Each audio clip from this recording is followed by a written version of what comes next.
Selamat datang di channel Diari Fitri, channel yang membahas cerita rumah tangga sehari-hari. Sebelum mulai ceritanya, jangan lupa subscribe. Mari kita mulai ceritanya.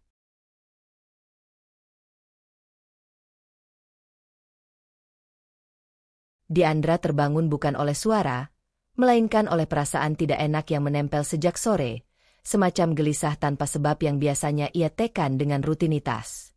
Jam digital di sisi ranjang menyala pukul 1 dengan warna merah yang terlalu terang untuk malam setenang itu.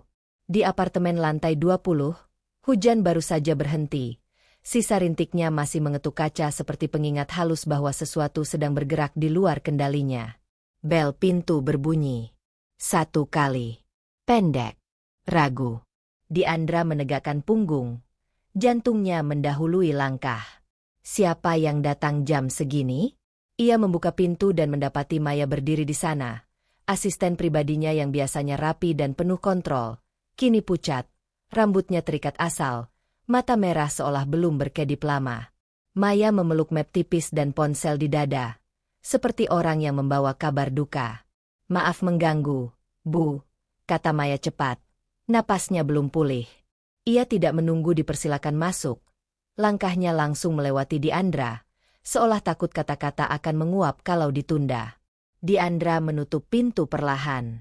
Ketika ia berbalik, Maya sudah berdiri di dekat meja makan, membuka ponsel dengan tangan yang sedikit gemetar. "Saya sudah cek ulang 3 kali. Saya juga hubungi Denny, tapi ini di luar jam kerja. Ini bukan salah sistem." Kata bukan menghantam lebih dulu. Diandra mendekat, mencoba tersenyum tipis.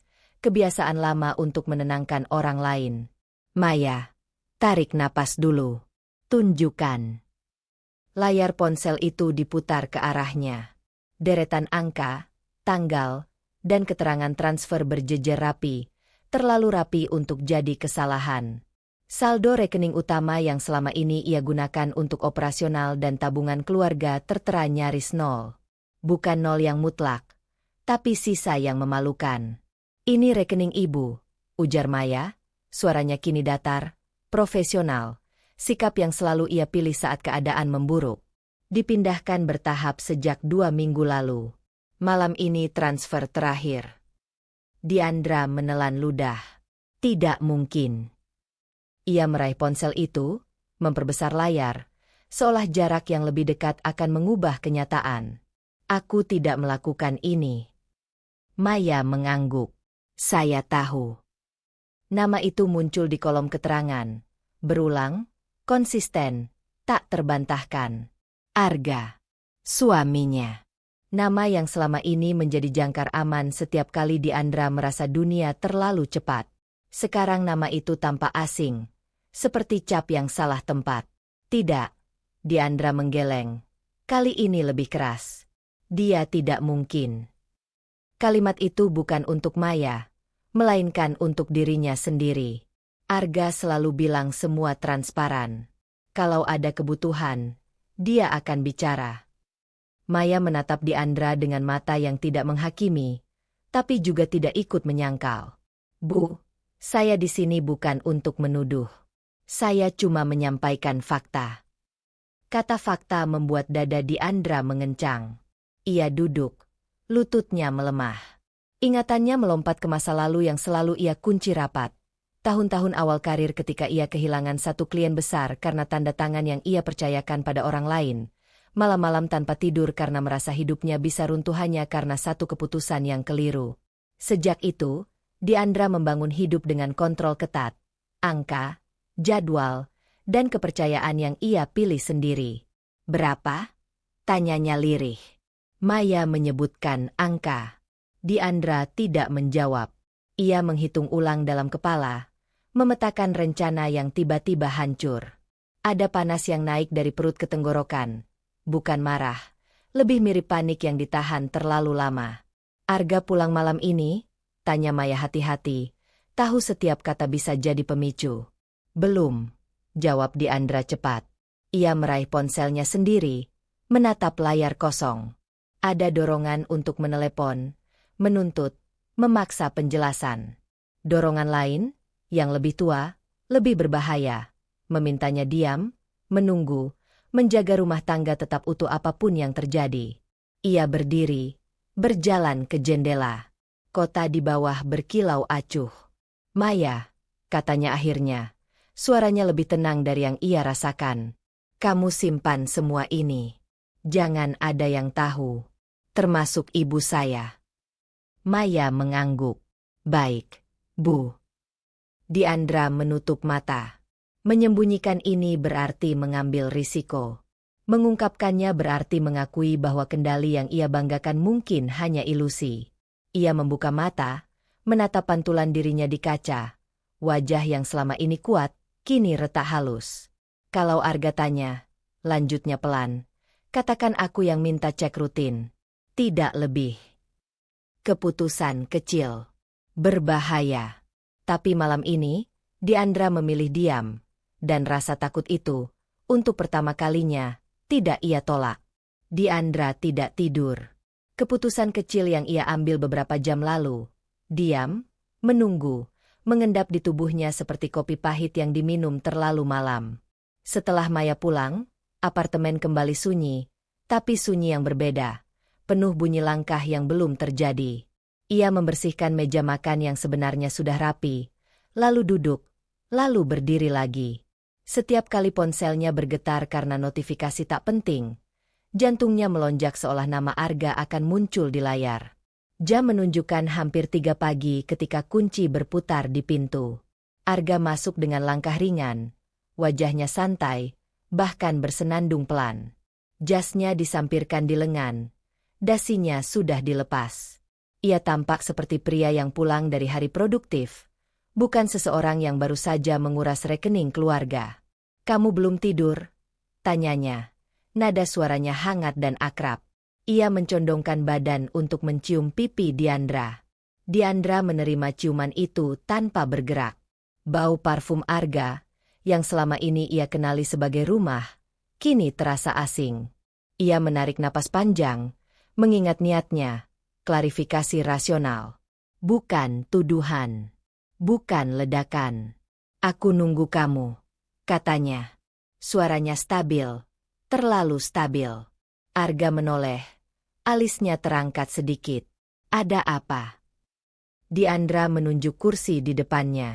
Arga duduk, santai, bahkan sempat membuka ponselnya sebentar sebelum meletakkannya kembali.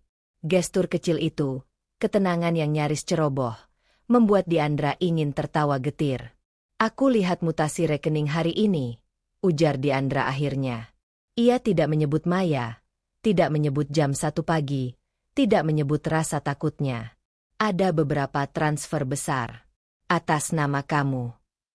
Arga bersandar, tersenyum tipis seperti seseorang yang sudah menunggu pertanyaan itu.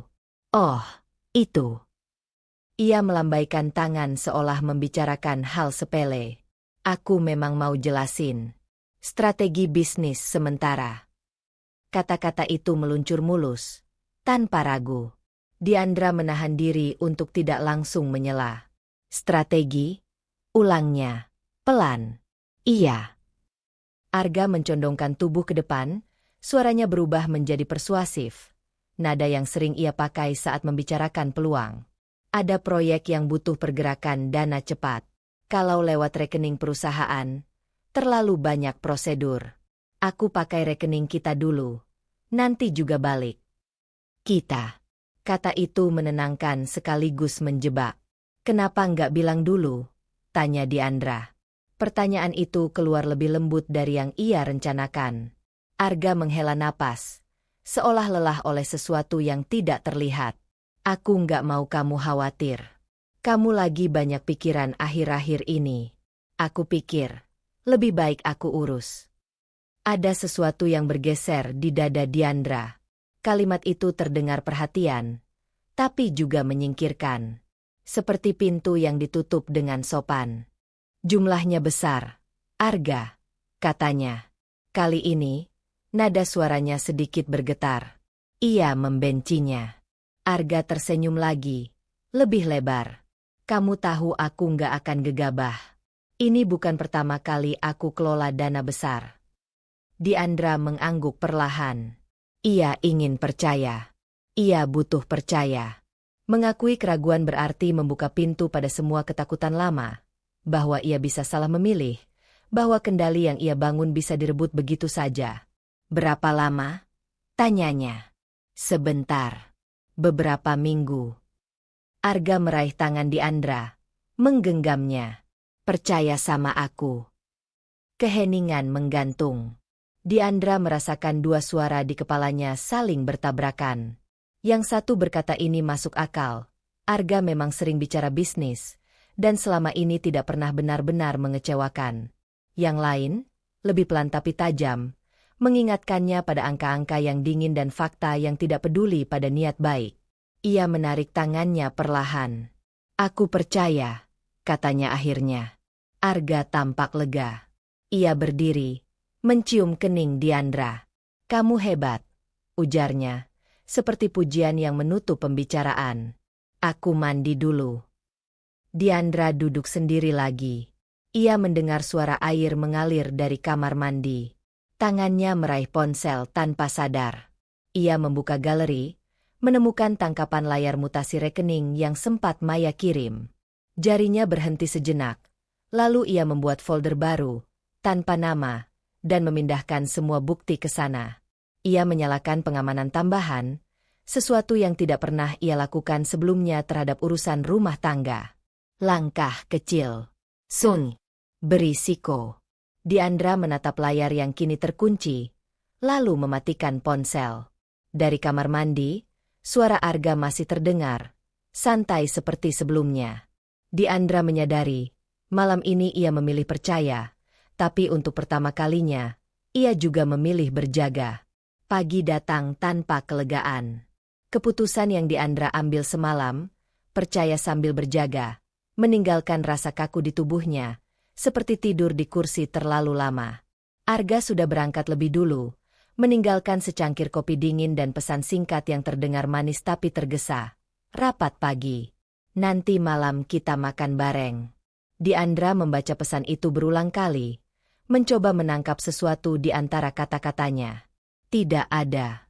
Hanya rutinitas yang berjalan seolah tak ada apa-apa. Ponselnya berdering. Nama Ratna muncul di layar. Ibunya jarang menelepon pagi-pagi kecuali ada yang ingin disampaikan dengan segera, atau disindir sebelum sarapan. Halo, Ma. Kamu di rumah? Suara Ratna terdengar tajam, tanpa basa-basi. Iya. Diandra berdiri, menatap dapur yang bersih tapi terasa kosong. Kemarin ibu ke rumah. Arga bilang kamu belum pulang dari kantor. Jam 7 malam itu sudah larut. Diandra. Ratna berhenti sejenak, lalu melanjutkan dengan nada yang Diandra kenal betul.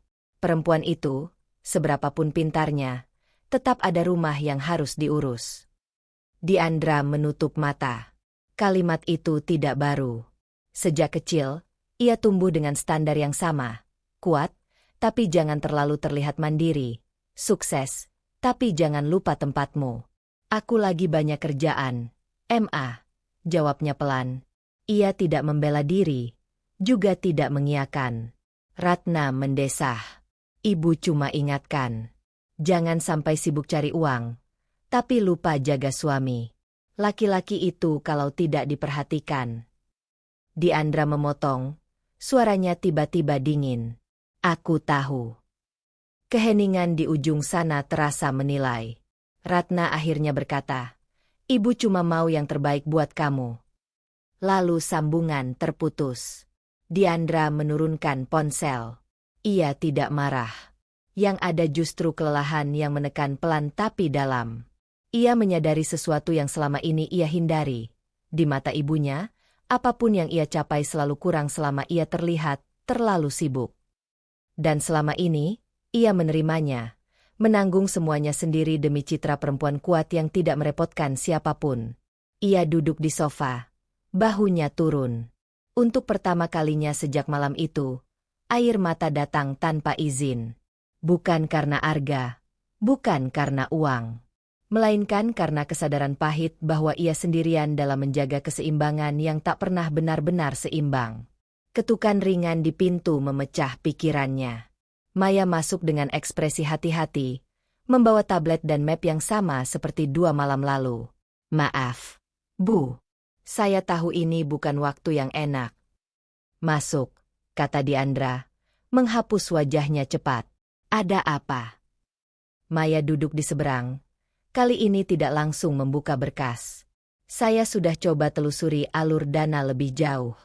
Ada satu rekening lain yang terkait. Ia berhenti, memilih kata. Tapi saya belum bisa akses. Diandra menegang. Rekening siapa?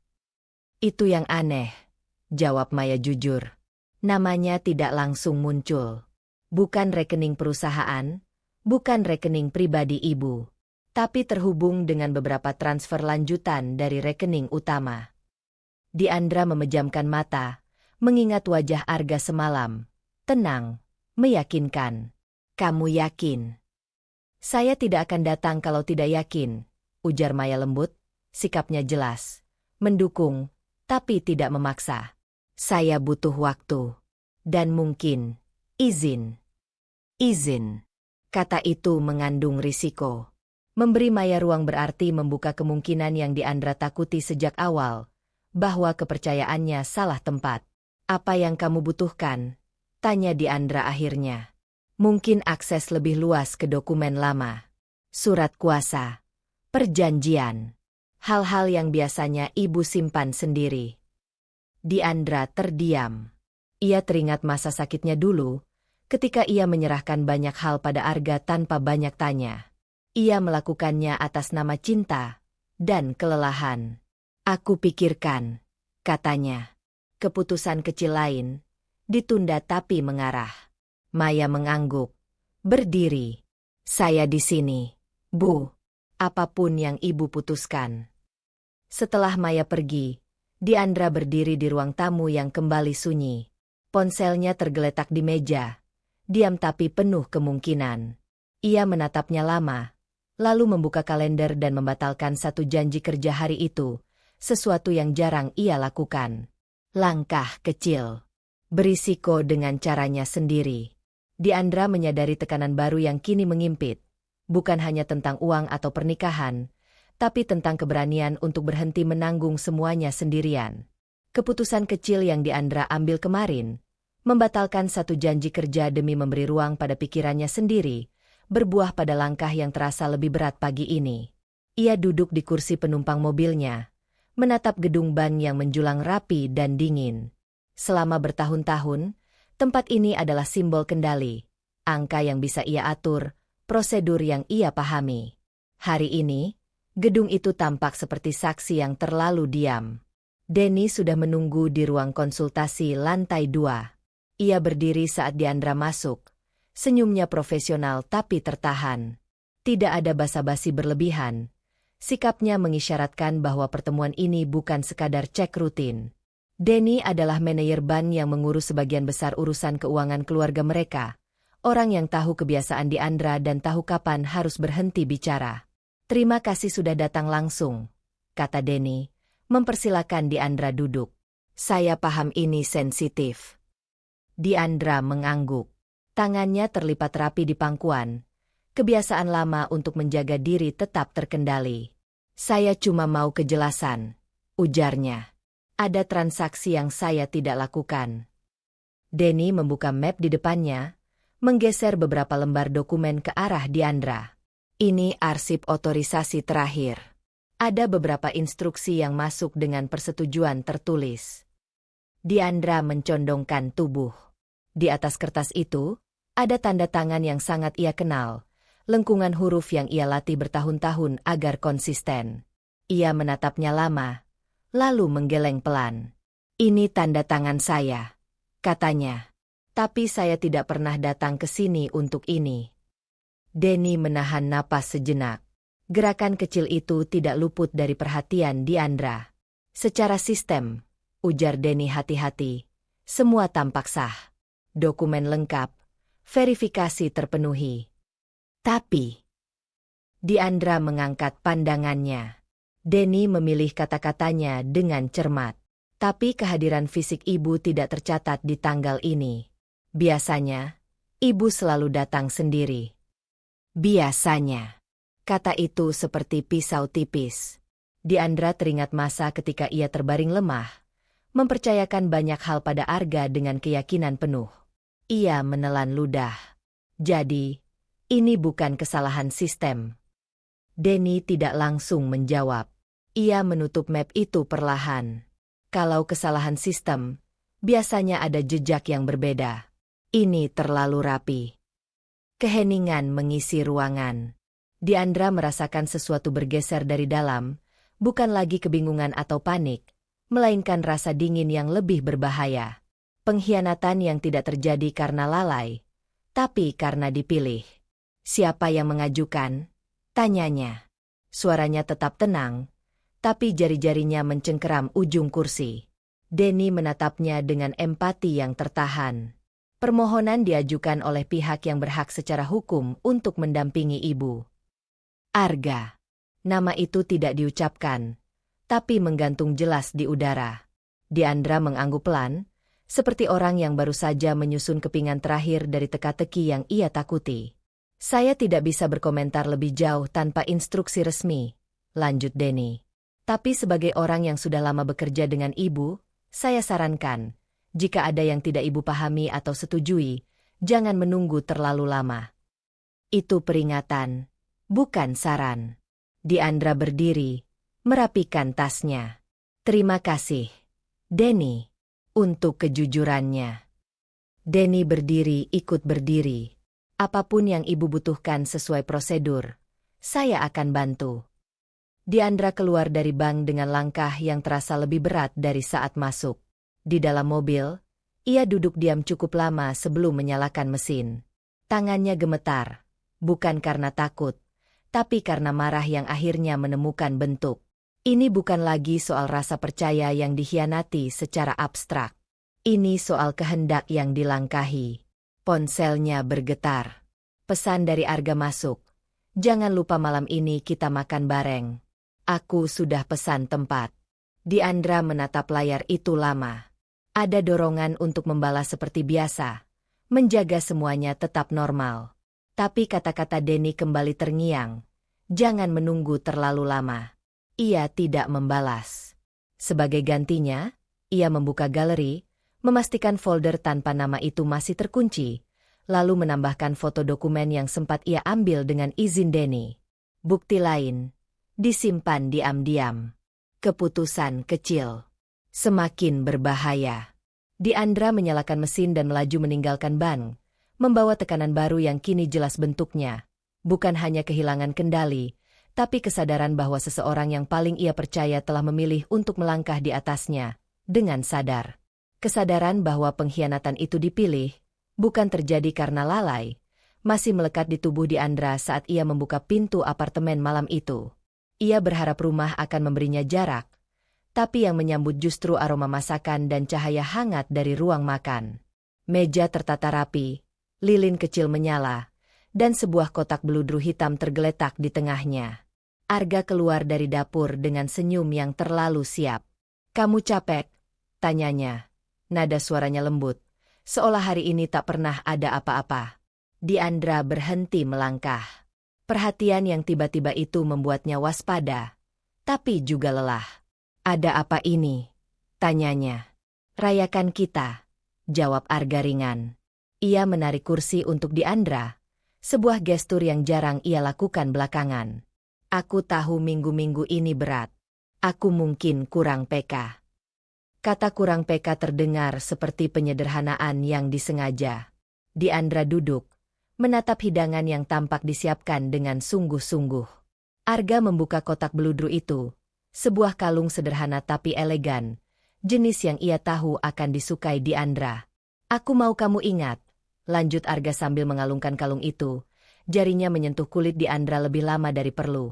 "Apapun yang terjadi, aku di pihakmu." Diandra merasakan dadanya menghangat. Ia benci betapa mudahnya hal-hal kecil seperti ini membuat pertahanannya runtuh.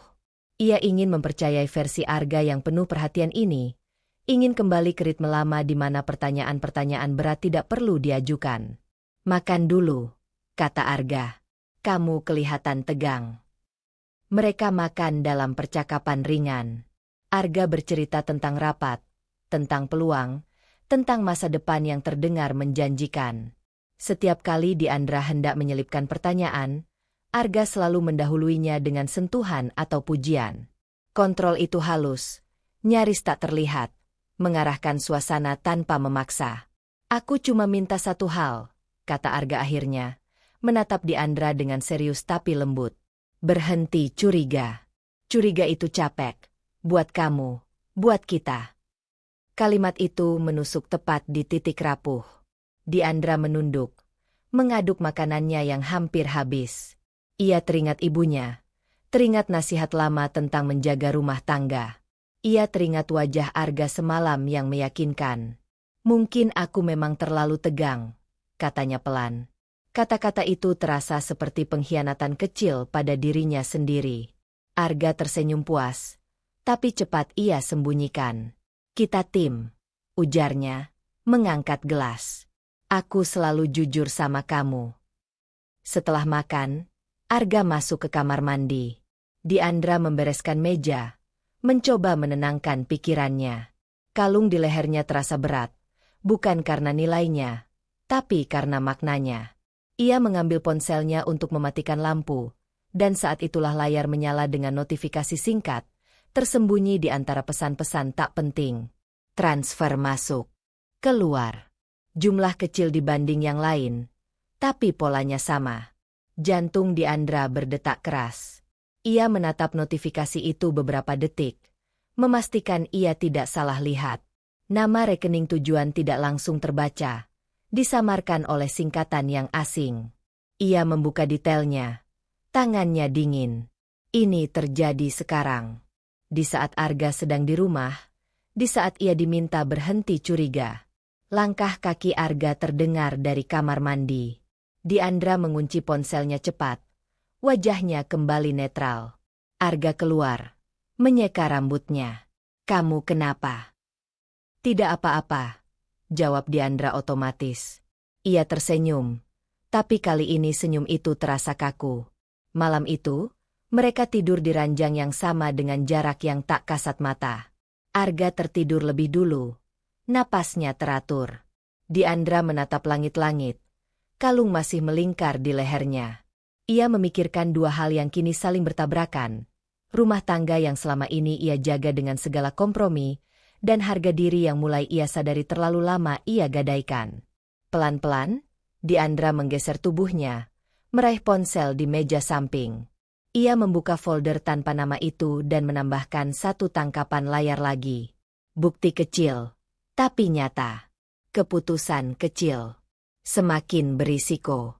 Diandra mematikan layar dan memejamkan mata, tahu bahwa mulai malam ini, mempertahankan keduanya mungkin tidak lagi mungkin.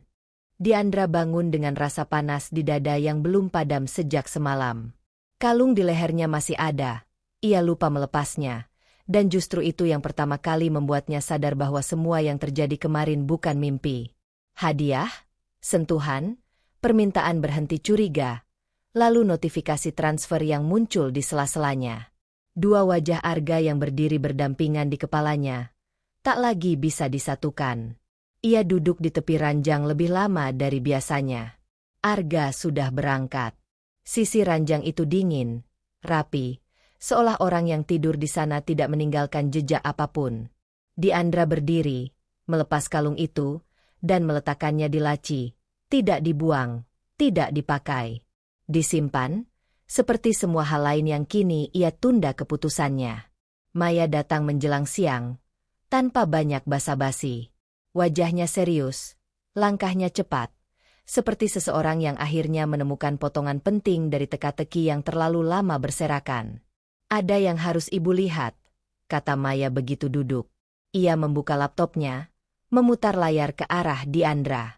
"Saya berhasil menelusuri satu jalur transfer yang sempat disamarkan." Diandra mendekat. Jantungnya berdegup. Tapi kali ini bukan panik yang mendominasi, melainkan kesiapan yang pahit. "Kemana?" Maya tidak langsung menjawab. Ia mengetik beberapa perintah, lalu satu nama muncul di layar. Jelas, tegas, Tidak bisa disalahartikan. Livia. Diandra membeku. Nama itu tidak asing. Justru terlalu akrab. Livia, perempuan yang sering Arga sebut dalam percakapan santai, dengan nada kagum yang selalu ia anggap wajar. Rekan bisnis yang cerdas, punya insting tajam, bisa diandalkan. Nama yang sering muncul di meja makan mereka, dibungkus pujian berlebihan yang Diandra tidak pernah tantang.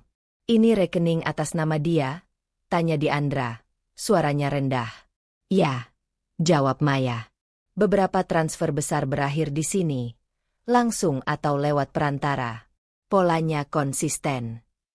Diandra bersandar ke kursi. Ingatannya berlari cepat. Arga yang tersenyum sambil bercerita tentang rapat panjang, Arga yang menyebut Livia dengan mata berbinar, Arga yang selalu memastikan Diandra tahu betapa profesional hubungan mereka.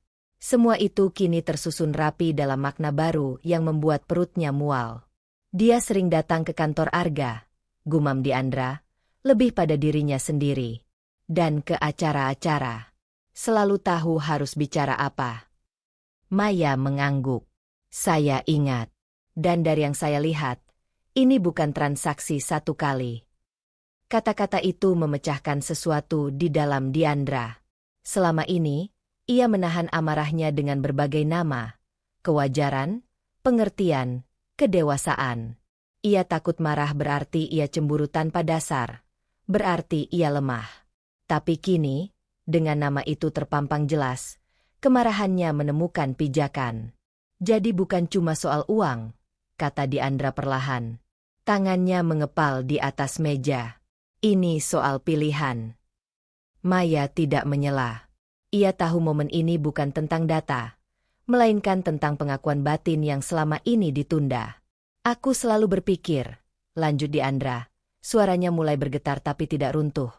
"Kalau aku cukup rasional, cukup tenang, semua bisa dibicarakan. Kalau aku marah, aku takut salah." Ia mengangkat wajahnya. Mata Diandra tajam kini, tidak lagi ragu. "Tapi ini bukan prasangka." Maya menarik napas. Kemarahannya wajar. "Bu." Kalimat sederhana itu terasa seperti izin yang tidak pernah Diandra dapatkan. Bukan dari ibunya, bukan dari Arga, bahkan bukan dari dirinya sendiri. Ia berdiri, berjalan ke jendela.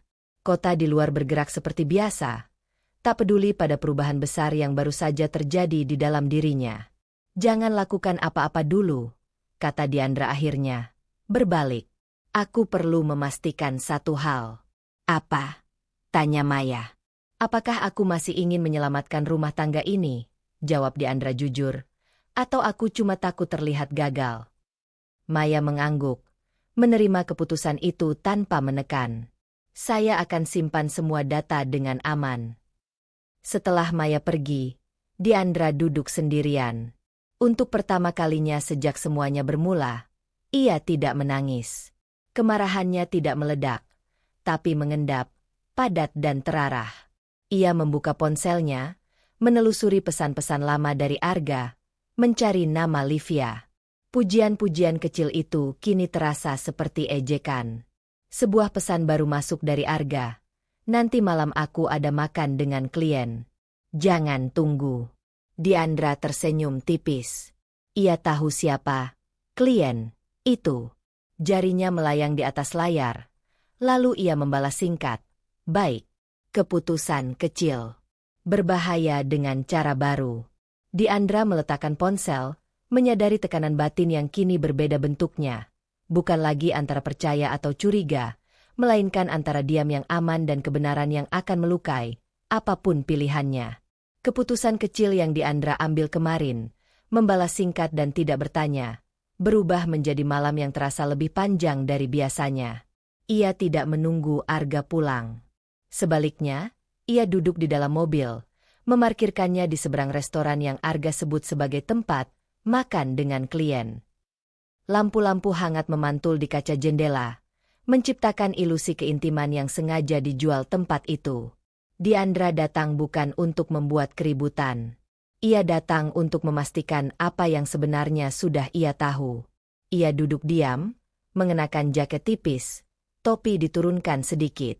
Jantungnya berdetak teratur, terlalu teratur untuk seseorang yang sedang menunggu pengkhianatan. Ia menyadari sesuatu yang ganjil. Ketenangan ini bukan keberanian, melainkan kelelahan yang mencapai titik baru. Pintu restoran terbuka. Arga keluar lebih dulu, langkahnya santai, wajahnya hidup dengan senyum yang jarang Diandra lihat belakangan. Beberapa detik kemudian, Livia menyusul. Diandra langsung mengenalinya. Posturnya tegap, geraknya efisien, pakaian yang ia kenakan sederhana tapi mahal, jenis orang yang selalu tahu bagaimana menempatkan diri. Livia tertawa kecil saat Arga mengatakan sesuatu. Tangannya menyentuh lengan Arga sejenak, seolah itu hal paling alami di dunia. Sentuhan itu membuat perut Diandra bergejolak. Mereka tidak terlihat seperti dua orang yang baru selesai rapat. Tidak ada jarak profesional. Tidak ada bahasa tubuh yang berhati-hati. Arga membungkuk sedikit saat berbicara, mendengarkan dengan perhatian yang dulu ia berikan pada Diandra. Livia mencondongkan tubuhnya, menatap Arga dengan mata yang terlalu tenang, bukan mata seseorang yang sekadar menikmati makan malam bisnis. Diandra menahan napas. Ada rasa jijik yang naik perlahan, bercampur dengan duka yang lebih berat. Bukan hanya karena apa yang ia lihat, tapi karena betapa mudahnya Arga beralih peran. Seolah kedekatan ini telah lama dilatih. Mereka berjalan menuju mobil Arga. Livia berkata sesuatu, Arga tertawa, lalu membuka pintu untuknya. Gestur kecil itu, kesopanan yang terlalu personal, membuat dada Diandra terasa sesak.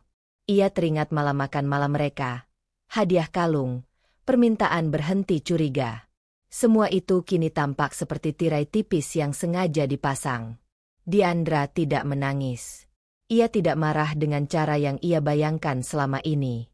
Yang ada justru kesadaran dingin. Ini bukan kesalahan sesaat. Ini pilihan yang diulang, dirawat, dan disembunyikan dengan rapi. Saat mobil Arga melaju pergi, Diandra tetap duduk beberapa menit. Tangannya bergetar. Bukan karena ingin berteriak, tapi karena tubuhnya menolak menerima kenyataan dengan cepat. Ia memejamkan mata, mengingat kembali setiap momen ketika ia memilih diam demi rumah tangga. Setiap kali ia mengalah agar tidak dianggap berlebihan. Semua itu tidak mencegah ini. Diandra menyalakan mesin mobilnya, mengikuti dari jarak aman. Ia tidak berniat mendekat. Cukup melihat. Cukup memastikan. Mobil Arga berhenti di sebuah gedung apartemen yang Diandra tidak kenal. Livia turun. Arga ikut keluar. Mereka berdiri terlalu dekat. Berbicara terlalu lama. Lalu Arga menyentuh punggung Livia. Singkat, tapi penuh makna. Sebelum Livia masuk ke lobi, Diandra memalingkan wajah. Rasa jijik itu kini bercampur dengan duka yang lebih dalam.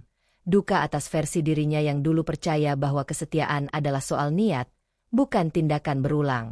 Ia tidak mengejar, tidak memotret, tidak melakukan apapun yang bisa mengubah malam ini menjadi ledakan. Ia memilih membawa pulang semua yang ia lihat, menumpuknya di dalam dada yang semakin sesak. Dalam perjalanan pulang, ponselnya bergetar. Pesan dari Arga, rapatnya molor. Aku pulang agak malam. Diandra menatap pesan itu lama. Kata-kata itu kini terasa seperti bahasa asing yang ia pahami tapi tidak lagi ia percayai. Ia membalas dengan satu kata. Hati-hati. Kata yang aman. Terlalu aman. Diandra memarkir mobil di garasi apartemen. Saat melangkah masuk rumah, ia menyadari tekanan batin baru yang kini mengikatnya. Bukan lagi soal bukti atau dugaan, melainkan tentang keberanian untuk mengakui bahwa pengkhianatan ini dibangun dengan sadar, dan bahwa diamnya selama ini ikut memberi ruang. Keputusan kecil berikutnya mulai terbentuk di kepalanya. Berisiko. Tak bisa ditarik kembali. Diandra tidak langsung pulang setelah malam itu. Kesadaran bahwa pengkhianatan Arga bukan kesalahan sesaat masih menempel di pikirannya, menolak larut bersama tidur. Pagi itu ia menyetir tanpa tujuan yang ingin ia akui, hingga akhirnya berhenti di depan sebuah kantor hukum kecil di sudut kota, tempat yang pernah ia datangi bertahun-tahun lalu, saat hidupnya belum dipenuhi kompromi. Bima menyambutnya di ruang kerja yang sederhana. Ia berdiri, memeluk Diandra singkat tanpa bertanya apapun. Gestur itu saja sudah cukup membuat pertahanan Diandra retak sedikit. Bima adalah satu dari sedikit orang yang mengenal Diandra sebelum ia belajar menahan diri, dan tahu bahwa diamnya jauh lebih berbahaya daripada tangisnya. "Kamu kelihatan kurus," kata Bima, setengah bercanda, setengah khawatir. "Minum dulu." Diandra menerima cangkir kopi yang disodorkan, duduk tanpa membuka tasnya. Beberapa detik berlalu dalam keheningan yang tidak canggung. Bima menunggunya bicara, tidak memaksa. "Aku butuh kamu dengar," ujar Diandra akhirnya. Suaranya datar, terlalu datar. Bima mengangguk. "Aku dengar." Diandra menceritakan semuanya dengan runtut, tanpa drama, tanpa air mata. Tentang rekening yang terkuras, tanda tangan yang dipakai, tentang Livia, tentang makan malam yang disebut rapat. Saat ia selesai, tangannya dingin. Ia menunggu reaksi yang tidak ia tahu ingin ia dengar. Bima tidak langsung bicara. Ia membuka catatan kecil, menuliskan beberapa hal. Lalu ia menatap Diandra dengan serius, menghilangkan sisa senyum ramahnya. "Ini bukan cuma perselingkuhan," kata Bima akhirnya. "Ini penipuan finansial." Kata-kata itu jatuh berat, menutup semua ruang abu-abu yang selama ini Diandra pertahankan. "Tapi dia suamiku," bantah Diandra lemah, refleks lama yang sulit dihilangkan. "Justru itu," jawab Bima tenang. "Relasi kalian memberi akses. Tapi penggunaan tanda tangan tanpa kehadiran, pemindahan dana ke pihak ketiga, dan penyamaran rekening, itu semua elemen pidana." Diandra memejamkan mata. Bagian dirinya yang selalu ingin menyelesaikan masalah secara internal kini berhadapan dengan kenyataan yang dingin dan objektif. "Kalau aku melaporkan," Bima menghela napas, "akan ada proses panjang. Pemeriksaan, mungkin pengadilan. Dan itu tidak hanya menyentuh Arga." "Livia," bisik Diandra. Bima mengangguk. "Dan kamu." Diandra membuka mata. "Aku." "Kamu pemilik rekening. Kamu istri." "Akan ada pertanyaan. Sejak kapan kamu tahu? Kenapa kamu diam?" Bima tidak melunakkan kata-katanya. "Aku bilang ini bukan untuk menakuti, tapi supaya kamu siap." Rasa takut yang berbeda merambat pelan.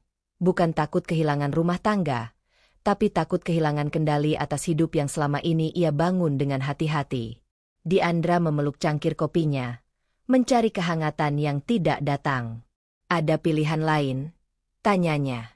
"Secara hukum, kamu bisa mulai dari pengamanan aset dan pencatatan resmi. Tidak harus langsung laporan pidana." Bima menatapnya dalam-dalam. Tapi menunggu terlalu lama juga berisiko. Semakin lama dana bergerak, semakin sulit ditarik. Diandra teringat wajah Arga saat tersenyum, kata-kata manisnya, permintaannya untuk berhenti curiga. Semua itu kini terlihat sebagai upaya membeli waktu. "Aku tidak siap," akunya pelan. Kejujuran itu terasa memalukan, tapi nyata. Bima tidak menghakimi. "Tidak ada yang siap untuk ini. Yang penting, kamu berhenti melindungi orang yang sedang merugikanmu." Kalimat itu menusuk tepat di pusat konflik batin Diandra. Selama ini, ia melindungi Arga bukan hanya karena cinta, tapi karena takut pada stigma gagal, takut pada pertanyaan ibunya, takut pada kesepian yang harus ia hadapi sendirian. "Aku bisa bantu," lanjut Bima. "Tapi keputusan pertama harus dari kamu." Diandra mengangguk pelan. Ia berdiri, menghela napas panjang. Di depan pintu, ia berhenti, menoleh. "Kalau aku mulai, apakah masih ada jalan untuk kembali?" Bima tidak menjawab cepat. "Jalan selalu ada, tapi mungkin bukan ke tempat yang sama." Diandra keluar dari kantor itu dengan langkah yang lebih pelan.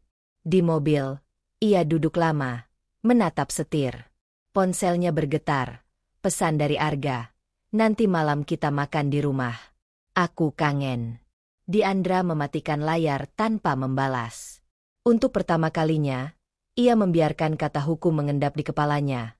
Berat dan menakutkan, tapi nyata. Keputusan kecil mulai terbentuk. Ia membuka folder tanpa nama itu dan mengirim satu salinan ke alamat email pribadinya yang lama, alamat yang tidak Arga ketahui. Langkah kecil. Risiko nyata. Diandra menyalakan mesin, membawa pulang ketakutan baru yang kini tak bisa lagi ia sebut berlebihan. Ketakutan yang Diandra bawa pulang dari kantor Bima tidak langsung meledak. Ia mengendap, berubah bentuk menjadi kewaspadaan yang senyap. Sejak pagi, Diandra bergerak seperti biasa.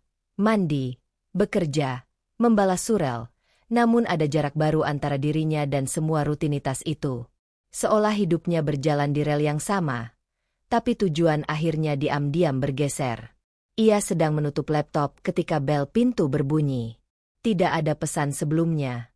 Tidak ada peringatan. Jantung Diandra menegang. Ia tahu siapa yang datang bahkan sebelum membuka pintu. Ratna berdiri di sana, tas besar di lengan. Wajahnya tegang dengan ekspresi yang sulit dibaca. Ia melangkah masuk tanpa menunggu undangan. Menaruh tas di sofa seperti pemilik rumah. "Kamu kenapa nggak bilang apa-apa?" tanya Ratna langsung. Nada suaranya tajam. Diandra menutup pintu perlahan.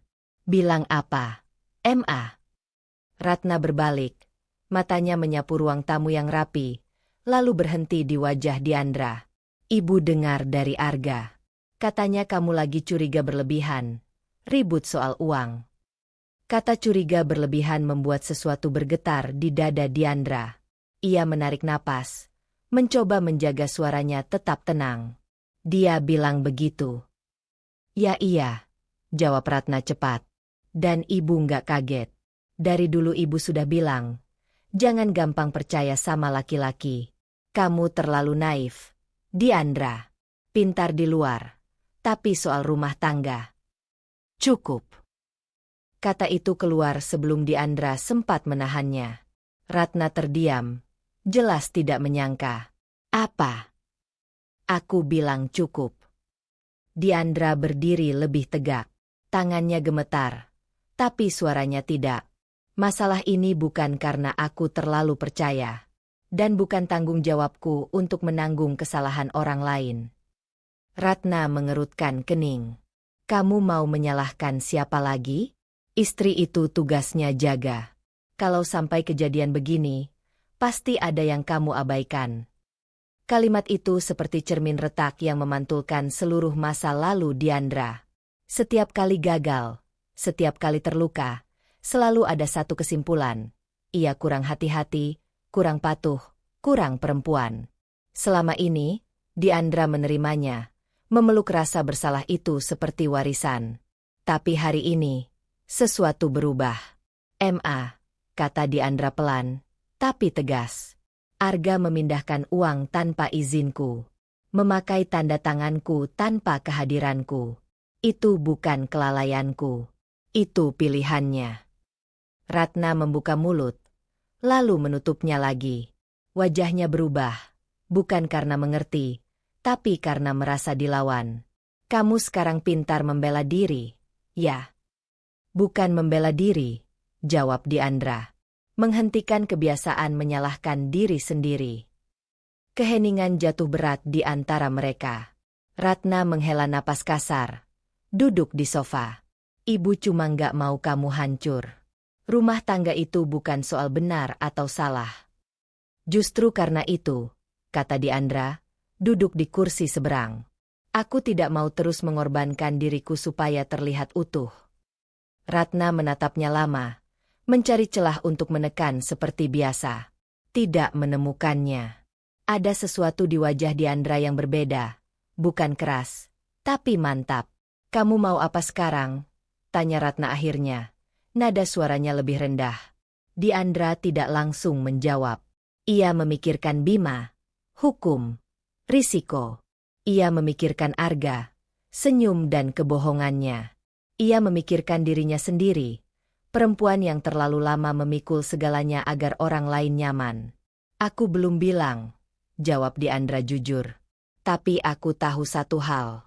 Aku tidak akan diam demi menenangkan siapapun lagi.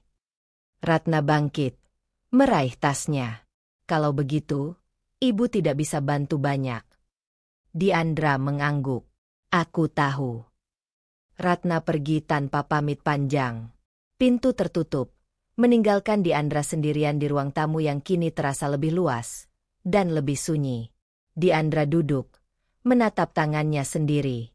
Ada ketakutan, tentu, tapi ada juga kelegaan kecil, seperti menghirup udara setelah lama tenggelam. Melawan ibunya bukan hal kecil. Itu berarti memutus pola lama yang selama ini mengikat setiap keputusannya. Ponselnya bergetar. Pesan dari Maya, saya siap kalau ibu butuh apapun. Diandra tersenyum tipis. Ia membuka catatan di ponselnya, menuliskan satu kalimat pendek tanpa judul. Aku tidak bersalah. Keputusan itu belum diucapkan pada siapapun. Tapi di dalam dirinya, ia mulai mengambil bentuk. Diam-diam, mantap, dan tidak lagi meminta izin. Pagi itu, Diandra belum membuka mata saat ponselnya bergetar di samping tempat tidur. Pesan dari Maya, aku menemukan sesuatu. Bisa kita ketemu sekarang? Diandra menarik napas panjang, menegakkan badan, dan menatap langit-langit kamar. Masalah yang ia pendam selama seminggu terakhir terasa semakin nyata, seperti bayangan yang menempel di dinding. Diam, tapi tak bisa dihindari. Ia mengenakan jaket tipis, menuruni tangga apartemennya, dan langsung menuju kafe kecil yang biasa mereka jadikan titik temu. Maya sudah menunggu di sudut. Wajahnya serius, mata tak berkedip dari dokumen yang terbuka di hadapannya. Ini yang kubilang, katanya sambil menyodorkan folder tebal. Arsip lama. Surat kuasa ini. Diandra menerima dokumen itu dengan tangan gemetar. Surat kuasa itu tampak resmi. Tanda tangan Diandra di bagian bawah, tanggalnya beberapa bulan lalu, saat ia sakit parah dan hampir tak bisa meninggalkan rumah. Arga yang biasanya mengurus semua hal, saat itu memintanya menandatangani dokumen demi proses administrasi cepat. Diandra ingat rasa lemah, sakit, dan ketergantungannya yang mutlak padanya. Mata Diandra menelusuri tiap kata dalam surat itu. Segala sesuatunya ditulis dengan bahasa hukum yang rapi, memberikan arga kuasa luas untuk mengakses semua rekening, menandatangani transaksi, dan mengelola aset. Semua tindakan yang selama ini menimbulkan keraguan, kini menemukan titik terang. Arga memanfaatkan momen terlemahnya. Diandra menunduk, menahan napas. Rasa bersalah yang selama ini ia simpan, karena merasa mungkin ia kurang cermat, kurang hati-hati, kurang percaya diri, mulai berubah menjadi kemarahan yang terarah. Tidak ada lagi keraguan. Ini bukan kelalaiannya. Ini adalah manipulasi yang sadar. Maya menatapnya, menunggu reaksi. Kamu lihat, kan? Ini bukan salah kamu. Dia menggunakan kondisi kamu saat itu. Diandra menutup mata sejenak, membiarkan amarah itu naik. Tubuhnya bergetar sedikit, tapi matanya tetap fokus pada dokumen. Aku membiarkan ini terjadi, katanya pelan, tapi nada suaranya berbeda dari biasanya. Ada ketegasan baru, bukan kepasrahan. Tapi sekarang aku tahu, aku tidak akan diam lagi. Maya tersenyum tipis. Lega. Itu yang kubilang. Sekarang kita bisa mulai buat rencana. Hukum bisa jadi jalan, tapi pertama kita harus catat semuanya dengan benar. Diandra mengangguk, merasakan ketegangan di pundaknya perlahan melemah, digantikan oleh energi baru. Amarahnya kini bukan amarah destruktif yang membuatnya menangis sendiri di kamar, tapi amarah yang menuntun pada keputusan. Ia merasa seolah satu beban besar terangkat, beban untuk merasa bersalah atas kelemahan sendiri. Mereka meninggalkan kafe, berjalan pelan di trotoar yang basah karena hujan semalam. Angin dingin mengenai wajah Diandra, dan ia merasakan kesadaran baru. Tidak ada lagi kompromi dengan rasa bersalah yang dipaksakan pada dirinya sendiri. Sesampainya di mobil, Maya membuka laptopnya, menampilkan tabel transaksi dan rekening yang terkait dengan surat kuasa itu. Lihat ini, katanya. Semua aliran dana sejak kamu tanda tangani surat ini tercatat. Kalau kita rapiin, Ini bisa jadi bukti kuat. Diandra menatap layar.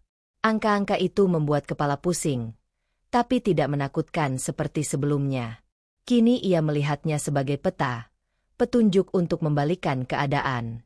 Ia mulai merasakan kombinasi baru antara ketakutan dan kontrol, takut pada konsekuensi hukum, tapi juga mengendalikan langkah pertamanya. Maya menutup laptop, menepuk bahu Diandra. Kamu siap? Diandra menelan ludah, menatap jalan yang sepi di depan mobil. Aku siap, setidaknya untuk mulai mencatat dan merencanakan.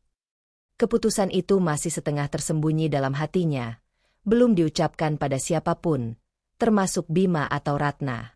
Tapi kemarahan yang terarah telah menyalakan percikan yang akan menggerakkan semua langkah berikutnya. Diandra menyalakan mesin, memutar mobil pelan, membawa pulang bukan hanya dokumen dan bukti baru, tapi juga tekad yang belum pernah ia rasakan.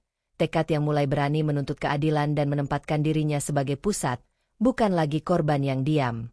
Tekanan batin baru terbentuk, bukan sekadar takut atau bersalah, tapi amarah yang dikontrol dan dipersiapkan menjadi langkah nyata.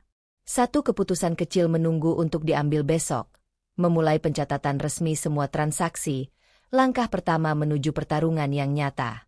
Pagi itu, Diandra menunggu di kantor Bima. Rasa tegang yang semalam baru mulai mereda kini digantikan oleh ketidakpastian yang lebih tajam.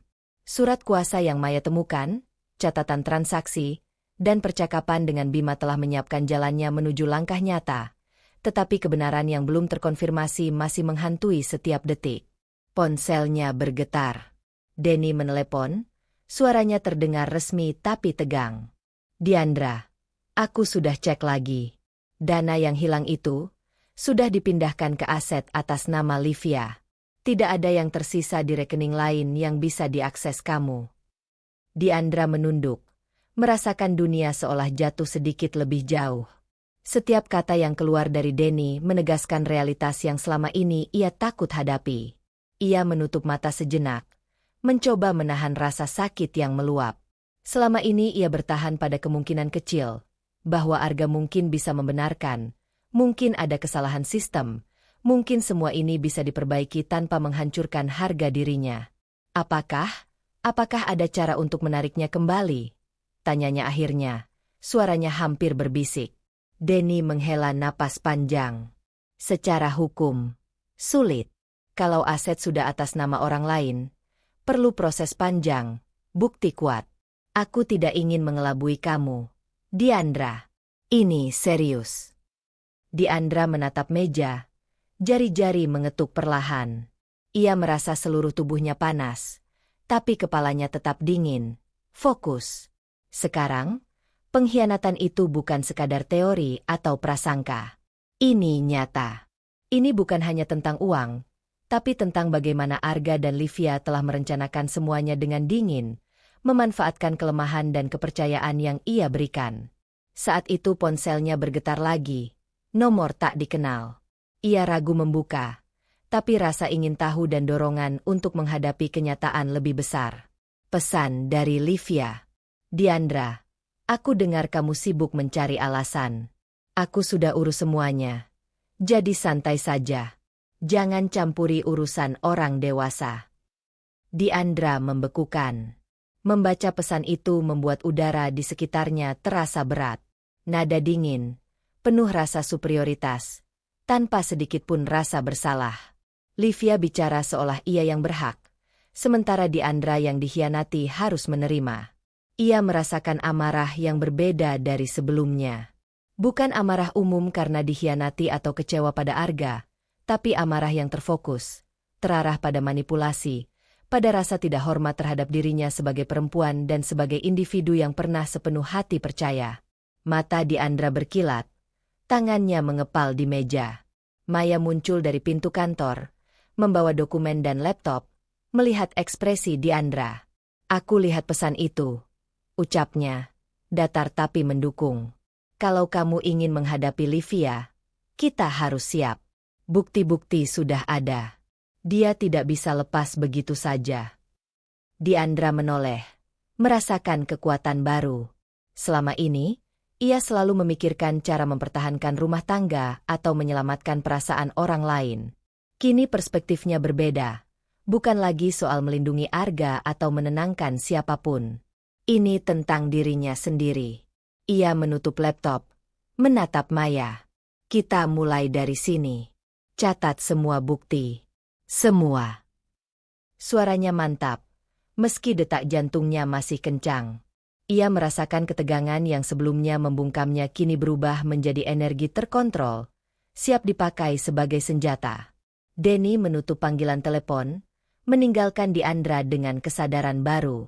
Pengkhianatan Arga dan Livia bukan kabut yang bisa hilang dengan penjelasan manis atau permintaan maaf. Itu nyata dan jelas. Diandra berdiri dari kursi, menatap jendela kantor. Hujan tipis di luar tampak seperti tirai perpisahan antara masa lalu yang menyesakan dan langkah baru yang harus ia ambil. Ada ketakutan, tentu, takut menghadapi Arga, takut menghadapi konsekuensi hukum, takut membuka luka lama. Tapi kini ia tidak takut lagi pada dirinya sendiri.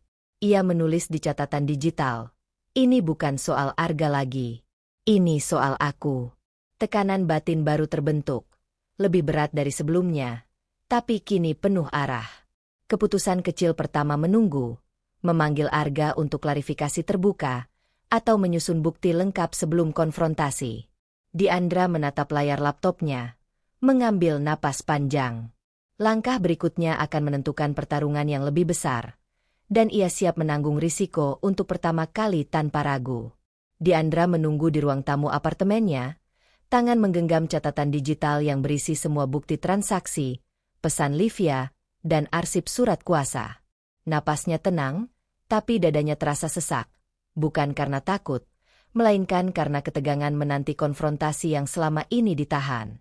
Pintu depan terbuka, dan Arga melangkah masuk dengan senyum santai, seperti ia baru pulang dari pertemuan bisnis biasa. "Hai, Diandra," katanya, nada ringan, mencoba meredakan ketegangan. "Aku dengar kamu lagi panik soal uang." Diandra menatapnya tanpa menunduk. Senyum Arga tetap sama, tapi matanya menipu. Ada ketenangan yang dipaksakan, seperti orang yang sudah menyiapkan jawaban untuk segala tuduhan. "Aku lihat semua bukti, Arga," kata Diandra. Suaranya mantap, tapi tidak meninggi. "Dana dipindahkan ke Livia. Tanda tanganku digunakan tanpa izin. Dan kamu tahu persis itu." Arga mengangkat alis, menatapnya seperti orang yang baru saja mendengar omelan yang tidak masuk akal. "Dana? Itu strategi bisnis. Seperti yang kukatakan. Kamu terlalu panik, Diandra." Diandra tidak menjawab. Ia mengeluarkan catatan digital, memutar layar ke arah Arga, menunjukkan setiap transaksi, tanggal, dan catatan yang menguatkan klaimnya. Arga menatap sebentar, lalu menepis layar itu dengan satu tangan, tertawa kecil. "Ini nggak masuk akal. Kamu selalu begitu dramatis. Kamu nggak pernah hadir sebagai istri, selalu sibuk sendiri, dan sekarang menuduh aku dengan bukti-bukti sepele," katanya. Nada berubah menjadi dingin, menyudutkan. Diandra menelan amarahnya. Ia sudah tidak lagi membela diri. Selama bertahun-tahun, setiap kata Arga, setiap pembenaran, selalu membuatnya meragukan intuisi dan perasaannya sendiri. Sekarang, ia hanya mencatat, diam tapi waspada. Setiap kebohongan yang keluar dari mulut Arga tercatat rapi dalam pikirannya, seperti dokumen yang tidak bisa dihapus. Ia merasakan jantungnya berdetak kencang, bukan karena takut, tapi karena ketegangan pengambilan keputusan. Ia bisa memulai konfrontasi emosional, berdebat, atau menangis seperti sebelumnya. Tapi ia memilih diam, membiarkan Arga menempatkan dirinya sendiri di posisi terbuka untuk evaluasi. "Kalau itu strategi bisnis," katanya pelan, "kenapa harus menipu, Arga? Kenapa harus menyembunyikan semua ini?" Arga mendengus, menatapnya seolah mempertanyakan kesabarannya. "Karena kamu nggak bisa mengerti bisnis, Diandra. Aku harus ambil keputusan cepat, dan kamu selalu nggak ada di saat yang tepat." Diandra menarik napas panjang, menahan rasa sakit yang membakar perutnya. Ia membayangkan semua malam ia mencoba menyesuaikan diri, berusaha menjadi istri yang sempurna, menutupi luka dan kelelahan agar Arga merasa nyaman. Dan kini semua pengorbanannya itu diputarbalikkan menjadi alasan untuk membenarkannya mengkhianati. Ia menatap Arga dengan dingin. Tidak ada kata-kata menyalahkan. Tidak ada air mata. Hanya catatan mental yang mencatat setiap kebohongan, setiap manipulasi, dan setiap pembenaran yang sudah ia dengar selama bertahun-tahun. Arga merasa tidak ada perlawanan, mencoba menambah tekanan. Kalau kamu mau, kita bisa duduk baik-baik, tapi kamu harus berhenti menuduh. Semua ini salah paham karena kamu nggak hadir. Itu saja. Diandra tetap diam, merasakan keheningan yang tebal di antara mereka. Keheningan itu bukan pasif. Itu penuh keputusan. Setiap detik ia tidak merespon adalah waktu untuk merumuskan langkah berikutnya. Apakah memulai proses hukum, menghadapi Livia, atau melibatkan pihak ketiga? Ia menutup catatan digital, menyimpannya di tas. Suara Arga kini terdengar samar di telinganya, seolah hanya gema dari kebohongan yang telah diulang. Tubuhnya tegang, tapi matanya terang, fokus pada satu hal, ia tidak akan lagi menjadi korban pasif. Arga akhirnya pergi meninggalkannya, meninggalkan apartemen yang kini terasa seperti arena pertarungan batin yang baru. Diandra duduk di sofa, menatap jendela.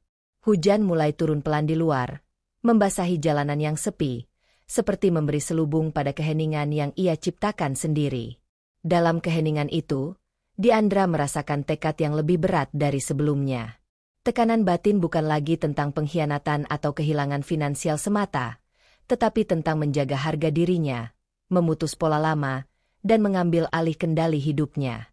Satu keputusan kecil menunggu di cakrawala, menyusun rencana resmi menghadapi Arga dan Livia. Tekad itu kini nyata, dipadatkan oleh pengamatan dan pencatatan diam yang telah ia lakukan sepanjang konfrontasi.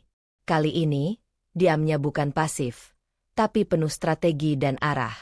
Diandra berdiri di ruang rapat kantor hukum yang telah ia sewa untuk menghadapi Arga dan Livia. Di sekelilingnya, bukti digital, cetakan transaksi, dan arsip surat kuasa tersusun rapi di atas meja kaca. Napasnya berat, tetapi matanya tajam. Ini adalah momen yang selama berbulan-bulan ia persiapkan, gabungan dari kemarahan, sakit hati, dan tekad yang tumbuh perlahan.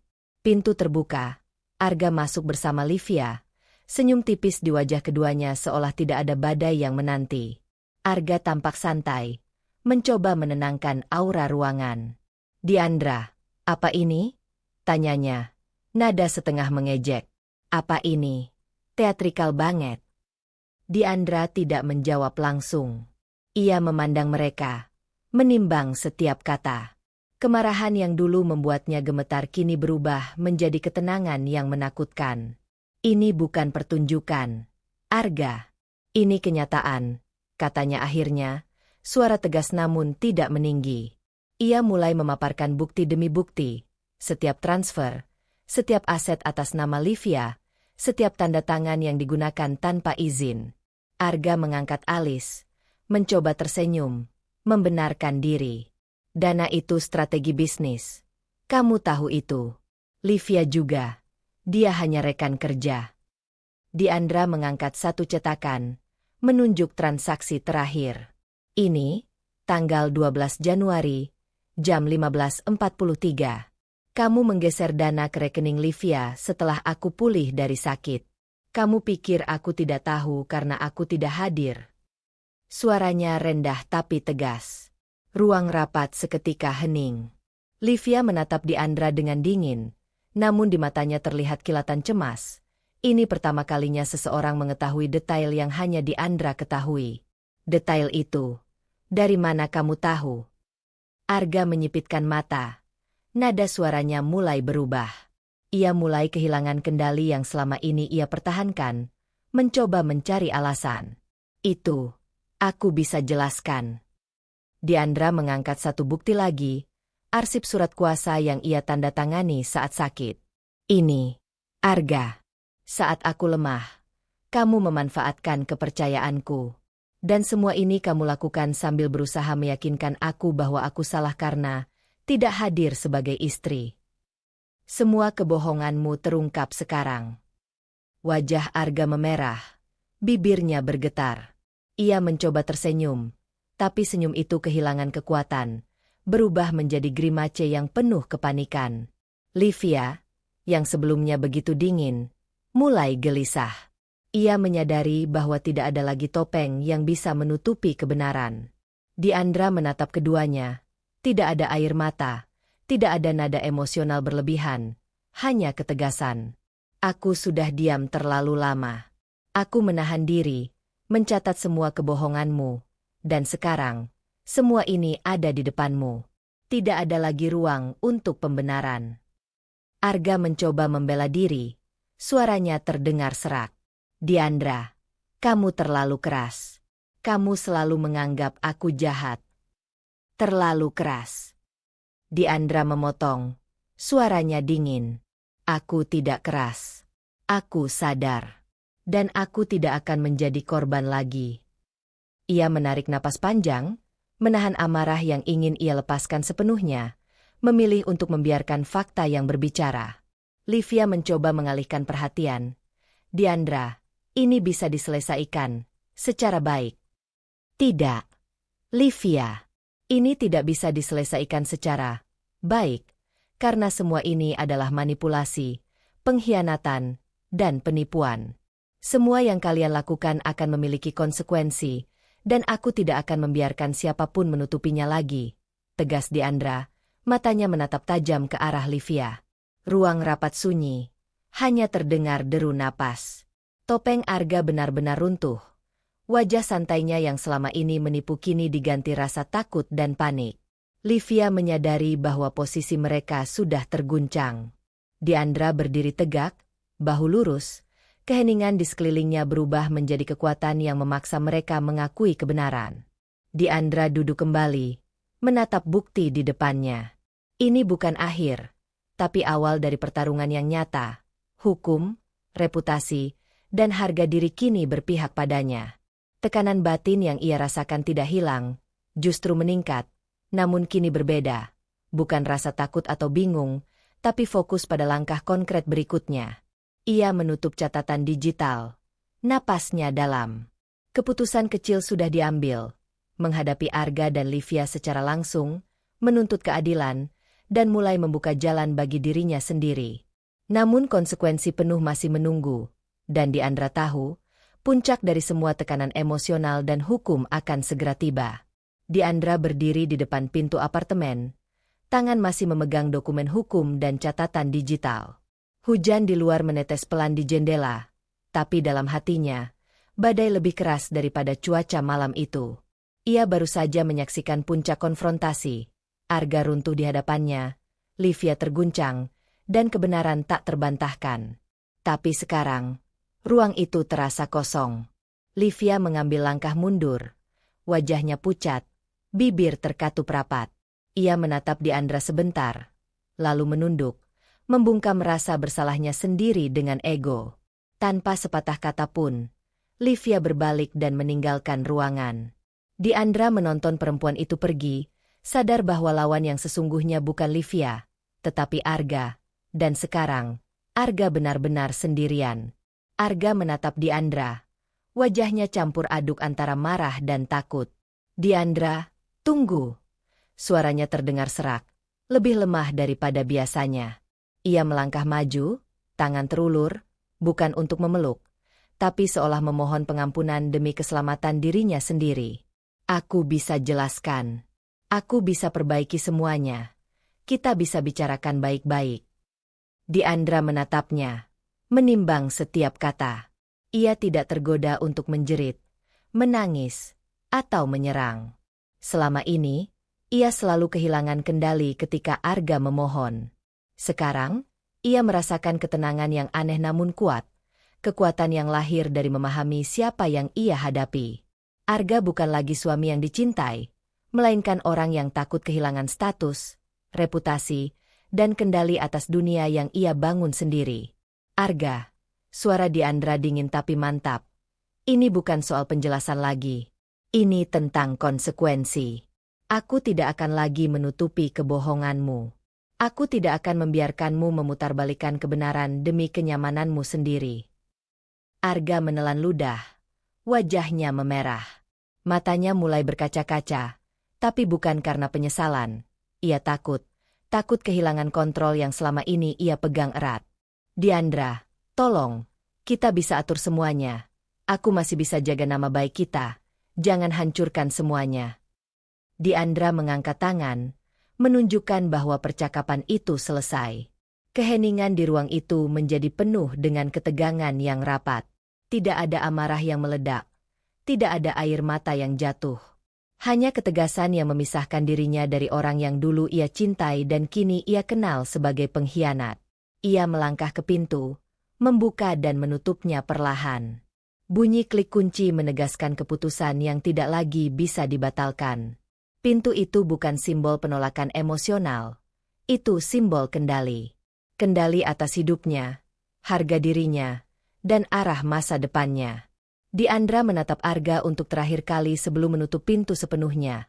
Bukan dengan teriakan, tetapi dengan ketegasan yang meninggalkan Arga di ruang kosong, sendirian, harus menghadapi kehancuran yang ia ciptakan sendiri. Diandra berdiri beberapa saat di depan pintu yang tertutup, merasakan beratnya keputusan yang baru saja ia buat. Tekanan batin belum hilang, rasa sakit karena pengkhianatan masih menusuk, tetapi ada sesuatu yang lebih besar. Kebebasan dari manipulasi, dan kemampuan untuk menentukan langkah selanjutnya tanpa intervensi orang yang merusak hidupnya. Ia duduk di sofa, menarik napas panjang, dan menatap catatan digital yang berisi semua bukti. Keputusan kecil berikutnya muncul jelas di benaknya. Memulai proses hukum terhadap Arga dan Livia, tapi dengan strategi yang matang, penuh perhitungan. Ini bukan tentang balas dendam emosional, tapi tentang menegakkan keadilan dan memulihkan dirinya sendiri. Malam itu, hujan semakin deras, tapi Diandra merasakan ketenangan dalam badai. Tekanan batin berubah menjadi fokus, kemarahan menjadi strategi, dan air mata yang dulu selalu jatuh kini diganti tekad yang tak tergoyahkan. Pintu tertutup di belakangnya bukan akhir. Itu awal dari babak baru yang ia kendalikan sepenuhnya. Tekanan baru sudah hadir, menghadapi konsekuensi hukum dan sosial dari pengkhianatan Arga. Tapi untuk pertama kalinya, Diandra tahu, setiap langkah yang ia ambil adalah miliknya sendiri. Diandra menatap dokumen pengadilan di mejanya. Napasnya berat tapi teratur. Proses hukum terhadap Arga dan Livia telah berjalan berbulan-bulan, penuh ketegangan dan negosiasi yang melelahkan. Tidak semua harta kembali, sebagian aset tetap berada di tangan pihak lain. Tetapi yang paling penting, kendali hidupnya kini kembali di tangannya sendiri. Ia mengangkat telepon, mendengar suara Ratna di ujung sana. Ibunya berbicara dengan nada yang lebih lembut daripada sebelumnya, masih kritis tapi tidak menghancurkan. Aku bangga padamu, Diandra. Aku salah menilaimu. Diandra tersenyum tipis, menerima kata-kata itu tanpa rasa bersalah, tanpa tunduk. Mereka berdamai, bukan karena Diandra menyerah, tapi karena hubungan itu kini setara, jujur, dan dewasa. Maya hadir di sisi Diandra, tersenyum hangat. Kau tidak sendirian lagi, kata sahabat itu. Diandra menggenggam tangan Maya, menyadari betapa penting kepercayaan dan dukungan yang tulus. Maya bukan sekadar saksi perjalanan, tapi teman yang tetap ada ketika dunia Diandra runtuh dan membangun kembali fondasi hidupnya. Diandra menatap jendela apartemen, melihat cahaya pagi menembus hujan sisa malam. Ia merasa lega, tetapi tahu hidupnya tidak tiba-tiba menjadi mudah. Ada pekerjaan, ada emosi yang masih harus dirapikan, ada ketakutan lama yang perlu diatasi. Tapi satu hal jelas, hidup ini miliknya sendiri, dan untuk pertama kalinya, ia bisa menentukan jalannya tanpa bayangan pengkhianatan. Ia menutup dokumen, menaruh pena, dan menarik napas dalam. Di meja, bukti-bukti yang dulu menimbulkan sakit hati kini hanya menjadi pengingat akan kekuatan dan keberanian yang ia miliki. Diandra tersenyum, bukan karena kemenangan semu, tapi karena ia belajar berdiri tegak, memaafkan tanpa kehilangan harga diri, dan memulai hidup baru yang sepenuhnya di bawah kendalinya sendiri. Langit di luar mulai terang. Diandra melangkah ke balkon, membiarkan angin pagi menyentuh wajahnya. Rasa sakit, kemarahan, dan takut masih ada, tapi kini bukan beban, melainkan pengingat bahwa ia bisa bertahan, bisa memilih, dan bisa hidup untuk dirinya sendiri. Episode ditutup dengan Diandra menatap horizon, tegak, damai, dan siap menyongsong babak baru, bukan sebagai korban, tapi sebagai wanita yang memegang kendali penuh atas hidupnya. Klik tombol like jika kau ikut merasakan kemenangan dan kebebasan Diandra.